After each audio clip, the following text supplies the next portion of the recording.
Hello students, welcome back to our channel. ఇంకా ఎవరైతే సరే మన ఛానల్ని సబ్స్క్రైబ్ చేసుకోలేదో త్వరగా వెళ్ళైతే సబ్స్క్రైబ్ చేసుకోండి. అలానే పక్కనే ఉన్న బెల్ ఐకాన్ క్లిక్ చేసుకోండి. మేము ఇచ్చే ప్రతి ఒక్క లేటెస్ట్ అప్డేట్ అయితే మీకు నోటిఫికేషన్ జరుగుతుంది. టీఎస్ ఎంసెట్ సంబంధించి ఎవరైతే స్టూడెంట్స్ అయితే వెయిట్ చేస్తున్నారో మనందరికైతే ఫేజ్ 1 రిజల్ట్స్ అయితే రిలీజ్ కాబోతున్నాయి అనమాట.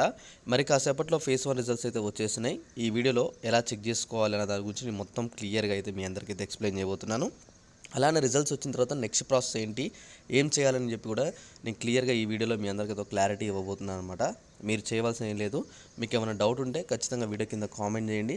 అలానే ఈ వీడియోని మీ ఫ్రెండ్స్ అందరికీ అయితే షేర్ చేసేయండి. ఓకే, ఇక్కడ వీడియోలోకి వెళ్ళిపోయే ముందైతే ఇక్కడ చూసుకున్నట్లయితే మీరు ఎంసెట్ కౌన్సిలింగ్లో మీరు అనుకున్న టాప్ కాలేజ్ రాకపోతే మీకు ఇంకా లాస్ట్ ఆపర్చునిటీ ఉంది. జూలై 17 లోపు ఈ ఒక్క ఫామ్ ఫిల్ చేస్తే కౌన్సిలింగ్ ప్రాసెస్ క్లోజ్ అయ్యే లోపు టాప్ బీటెక్ సీట్ క్రాక్ చేయవచ్చు. లింక్ డిస్క్రిప్షన్లో ఇచ్చిన. ఇంకా ఎవరైతే స్టూడెంట్స్ ఉన్నారో ఇప్పటివరకు మీరు ఇంకా అనుకున్న కాలేజ్ మీకు రాకపోతే మాత్రం ఇంకా మీకు ఒక లాస్ట్ ఆపర్చునిటీ ఉందన్నమాట. అది మనకి ఇక్కడ జూలై 17 వరకు మీకైతే టైం ఉందన్నమాట. ఫాస్ట్గా వచ్చేసి ఇక్కడ చూసుకోవచ్చు. లింక్ అనేది డిస్క్రిప్షన్లో ఇచ్చాను చూడండి. హైదరాబాద్, వైజాగ్, తిరుపతి ఇలా 30+ లొకేషన్స్లో టాప్ బీటెక్ సీట్ క్రాక్ చేసి లాస్ట్ ఆపర్చునిటీ అయితే ఉందన్నమాట. లింక్ డిస్క్రిప్షన్లో ఇచ్చాను. ఫాస్ట్గా వెళ్ళితే మీరైతే చూడండి, లింక్ మీద క్లిక్ చేసి అందరైతే రిజిస్టర్ అవ్వండి. ఓకేనా, మీ అందరికి ఇంకా జూలై 17 లోపు అయితే ఒక ఛాన్స్ ఉంది కాబట్టి ఎవరు కూడా ఈ ఛాన్స్ అయితే మిస్ చేసుకోవద్దు. ఓకేనా, ఇక్కడ రిజల్ట్స్ విషయంలో చూసుకున్నట్లయితే మనకైతే ఆల్రెడీ మొన్న 4th రోజు అయితే మనకైతే ఎంసెట్ మోక్ కౌన్సిలింగ్ రిజల్ట్ వచ్చాయి. అందులో ఉన్న కాలేజెస్ అయితే మీకైతే కొంతమందికి వచ్చాయి, కొంతమందికి అయితే కాలేజ్ రాలేదు. కాలేజ్ రాని వాళ్ళు వెబ్ ఆప్షన్స్ అప్డేట్ చేసుకున్నారు.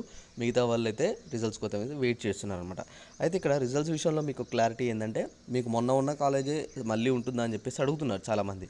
లేదండి, మొన్న ఉన్న కాలేజ్ కన్నా ఇప్పుడు మళ్ళీ కాలేజ్ అనేది అయితే చేంజ్ అవ్వడం అయితే జరుగుతుంది. ఎందుకంటే మోక్ కౌన్సిలింగ్లో అందరూ మళ్ళీ వెబ్ ఆప్షన్స్ అయితే యాడ్ చేసుకుంటారు కాబట్టి మీకు ఇక్కడ కాలేజ్ అనేది అయితే యాడ్ అవ్వడం అయితే జరుగుతుంది అనమాట, మారుతుంది మళ్ళీ. అయితే ఇక్కడ రిజల్ట్స్ విషయంలో మన అఫీషియల్ వెబ్సైట్ ఎలా అయితే ఉందో ఆ అఫీషియల్ వెబ్సైట్ ఓపెన్ చేసి మీరు చెక్ చేసుకోవచ్చు. అలానే ఇక్కడ ఇంకొకటి ఏంటంటే మీ మొబైల్కి మెసేజ్ కూడా రావడం అయితే జరుగుతుంది అనమాట. ఓకేనా, మీకు మొన్న ఎలా అయితే మోక్ కౌన్సిలింగ్లో మెసేజ్ మెయిల్ వచ్చిందో సేమ్ అదే విధంగా మీకు మళ్ళీ ఈసారి మెయిల్ కూడా అయితే వస్తుంది. ఒకవేళ మీకు వచ్చిన కాలేజ్ మంచిదా కాదా కనుక్కోవాలి, తెలుసుకోవాలనుకుంటే ఖచ్చితంగా నాకైతే వీడియో కింద కామెంట్ చేస్తే నేను దాని గురించి అప్డేట్ ఇస్తాను. ఓకేనా, thanks for watching. Thank you.